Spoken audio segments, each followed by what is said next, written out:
Wham bam, thank you, ma'am. I'm back with another banger. I'm just kidding. This is just gonna be a very, very quick, essentially speed run of my review of Jedi Fallen Order, because the new game is coming out in 8 hours, and I'm gonna be playing that a bunch. So I wanted to finish this first one over again, so that way we could see like compare the two whenever I do finish them both, and while I'm playing the game, I can compare it.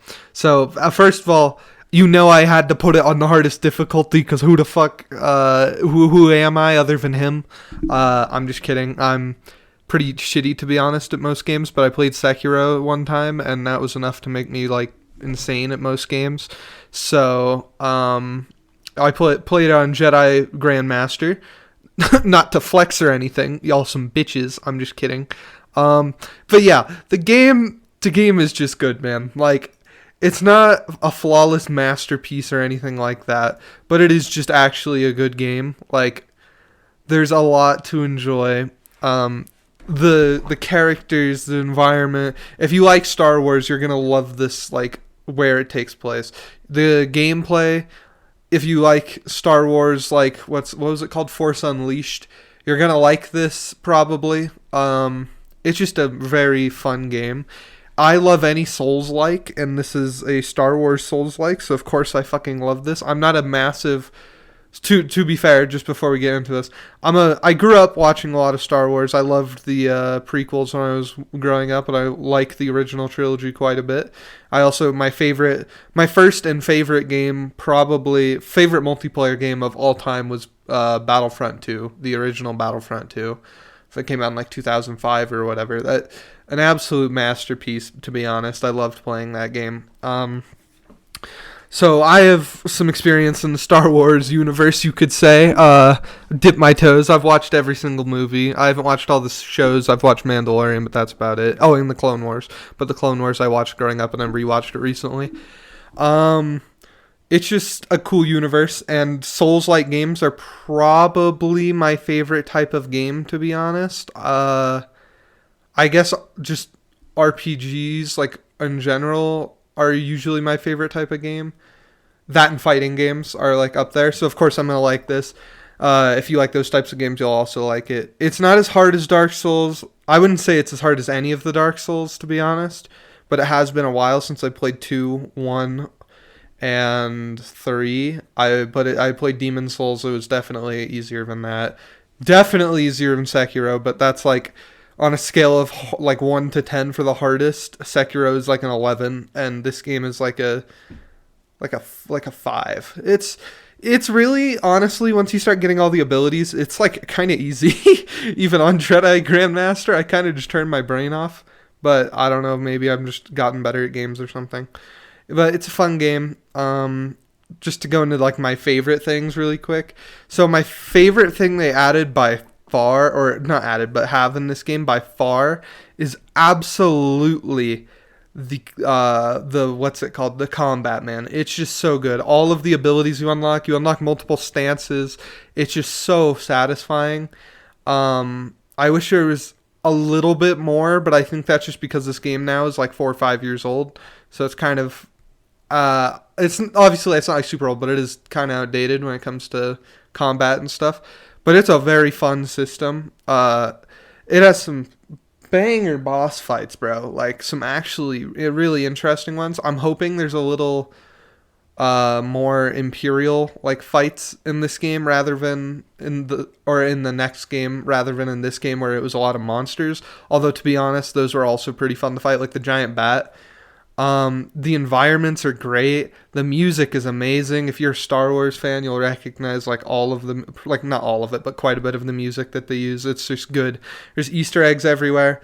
It's just super awesome. Another like big thing, this is the other like pretty interesting and big thing for me, is the lightsaber customization. Other than the color of the blade, which I only have one problem with, is amazing. Like, you can make your saber look crazy, and I've heard it's even cooler in the second game, so I can't wait to see that. There's just so much good stuff. The characters, Cal is awesome, to be honest.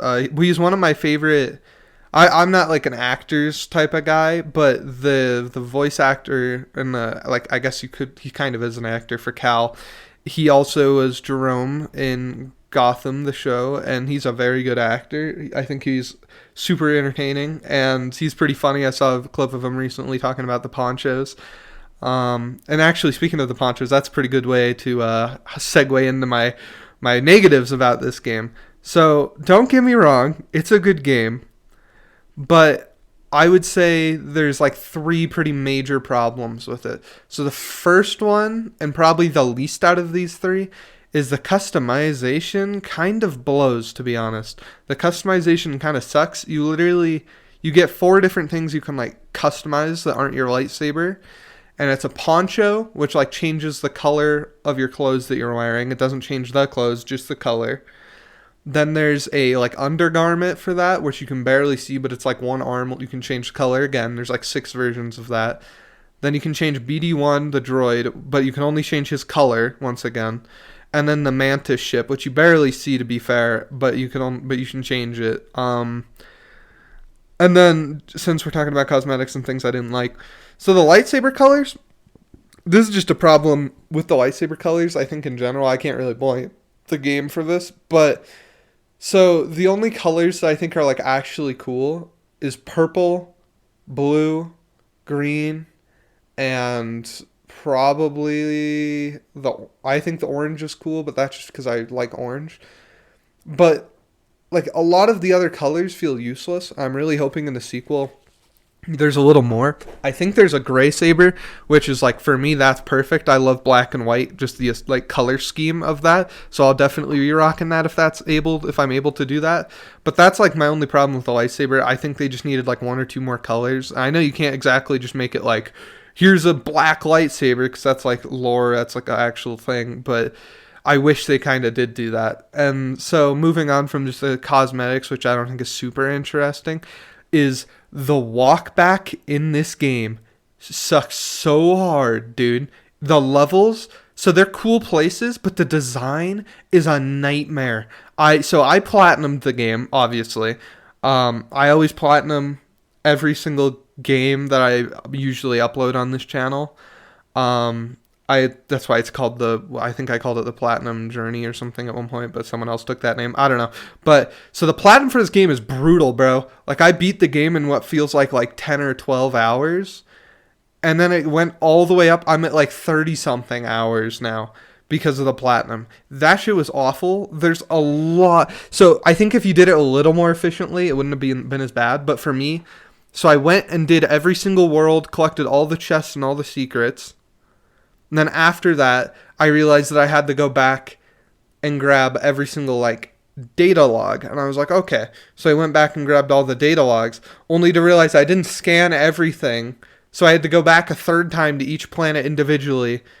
And I had to scan it all again. So I went through these levels. Dathomir is an absolute nightmare. It is the map is horrible because it's such a vertical level.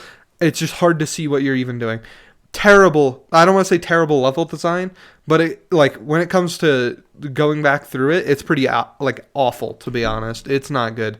And then finally, my last complaint, and this is probably pretty low down as well, is the story isn't like the best. I think it's all right. It's serviceable, but it's not like anything too special. I think the middle is really not that interesting at all, but the end and the beginning are pretty good. That's honestly about it for everything. If I was to rate this, I'd give it like an 85, 80. If, like I said, if you like Souls games or Star Wars, you're going to like this game. And it's just a good game overall. I'm just hoping the sequel kind of takes and improves everything that the first game had or lacked and just makes it all better. Because I think then that way this will be like a 90 or a 95, to be honest. That's about it.